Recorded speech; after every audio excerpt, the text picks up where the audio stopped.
Practice nagbasa pa. Study lugar. Gila kayo. Ano gyud study gyud para makabalog basa ba? Be? Tudlo ako basa pa, be. Ay. Sayo ra na basa ra man be.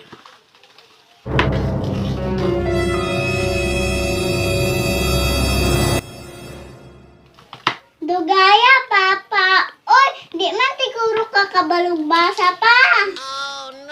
Balog basa.